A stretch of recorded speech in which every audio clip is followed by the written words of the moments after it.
Hi, my name is Thais Gibson, and I'm the co owner and creator of the Personal Development School. This is your daily breakthrough video, and in this video, I'm going to talk to you a little bit about how to get a dismissive avoidant attachment style inspired to meet your needs, but in a healthy, non manipulative way.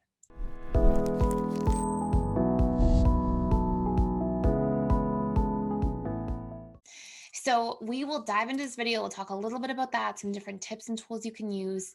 And really, I want to look at this as not like how can you manipulate somebody to do what you want, because I really don't believe in that, just personally. What I believe in is how can we get clear and learn to communicate in a way that is well received by another person. So that if the person is as invested in the relationship as we are, then they're going to naturally want, with all the tools and the clarity and the awareness they have, to take action to support you the way that you're supporting them. And this is the goal here. Okay.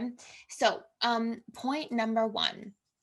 Dismissive avoidants often don't meet needs of other people because they are not 100% clear about what's expected, and they don't have like the picture painted. So they'll hear things like, oh, you want more love or support, but that might be, for them, meaning acts of service, and for you, meaning physical affection. And that can create this sort of like confusion for a DA. And when they feel confused, they tend to shut down. Another reason they'll pull back from meeting needs is they get afraid that there will be lots of pressure and expectation as soon as they do it once or twice. They're like, oh, I've done this once or twice. I'm starting to meet your needs. And now you're going to expect this of me every single time. And there's going to be this pressure. So, knowing that those are two major reasons why this doesn't happen, what we can do is we can work on being clear. Right. So that there is no, painting a picture of what our needs look like. So there's no room to get confused. So there's no shutdown reaction as a byproduct. And what we can also do is let somebody know, hey, I would really appreciate if you do this. You don't have to be perfect at it. I don't expect this of you 100% of the time. This doesn't come with some kind of expectation. When I need this again in the future, whatever the need might be, I will show up and communicate that to you then. I will let you know. And the reason we do this is it deals with the DA potential objections so far in advance that then if the person is left there with the care and without their fears or their own wounds coming up, they naturally will want to take action. So those are two really big things to get out of the way first. Another really big piece is you want to remember with a DA, they usually have this subconscious mindset that's like everybody's out for themselves because they've often had to fend for themselves. And that's like their operating worldview perspective. So, what you have to do if you're in a relationship with them is practice communicating consistently, like seeing your needs through. When you need something, don't expect anybody to mind read. Make sure that you communicate and you are consistent. And over time, they'll just come to know your needs, but it takes that consistent communication to take place first. Now, once these things have happened, the next really important thing that you can do is show a lot of appreciation and acknowledgement. DAs, if they feel like they are not being appreciated or acknowledged, and especially if they feel criticized, they will shut down and say, well, why am I going to bother? You're hurting me. I don't want to do something for you when you hurt me. And they tend to withdraw and pull back. The exact opposite is if they feel acknowledged and appreciated, and I don't mean in excess, not in a grandiose way. They're not looking for like their feet to be kissed. They're literally just looking for, hey, thank you so much. I really appreciate that. Hey, I noticed you did that thing. That meant a lot to me. Thank you. They're just looking for like some kind of commentary. They're just looking for some kind of like, hey, I see that you did this and you're trying. The more you give that, the more you positively reinforce. And it's not just on like that they need appreciation and acknowledgement at a subtle level type thing. It's also that you're giving them direction to say, hey, you are doing this right. Because a lot of DAs feel really disempowered about how to meet somebody else's needs. And they often haven't had a lot of modeling for like relationship exchanges where one caregiver or both parents together are like really giving and receiving in an emotional or vulnerable way with another person. So they like to hear, okay, I'm doing it right. Like giving that appreciation and acknowledgement is validating for them because sometimes they feel confused.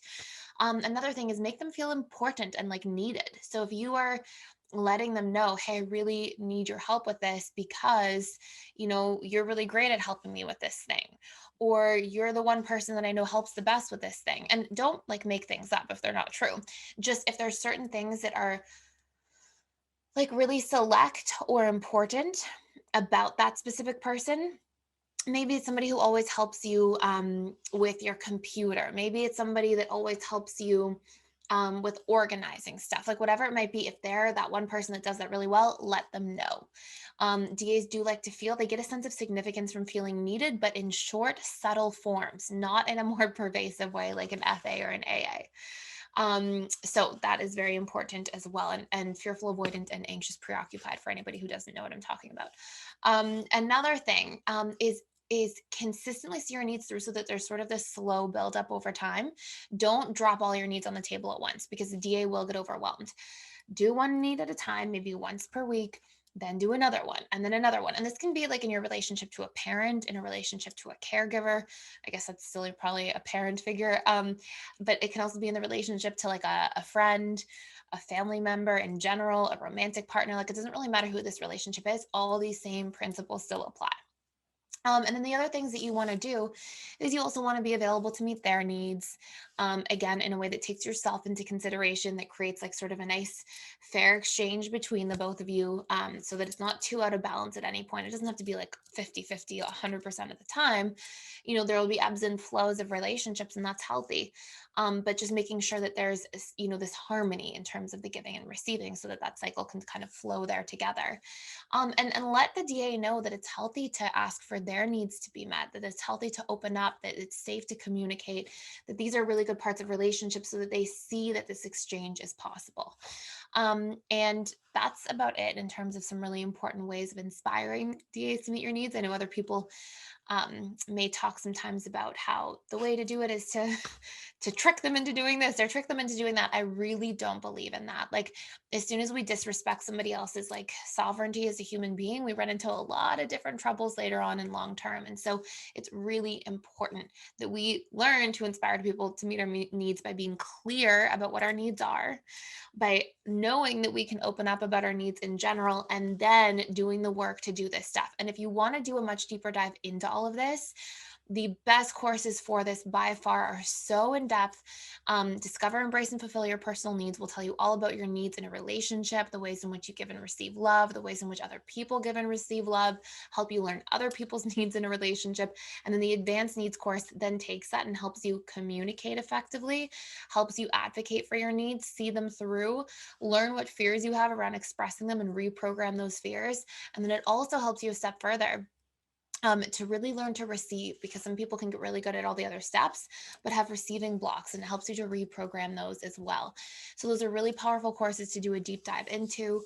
I really appreciate you guys being here. Let me know any feedback or comments you have, obviously in the comment section below. I would also love to hear about what your biggest needs are in a relationship. And if you're getting a lot of value out of this channel, please like, share, and subscribe. Thank you for being here and for watching, and I will see you in the next video.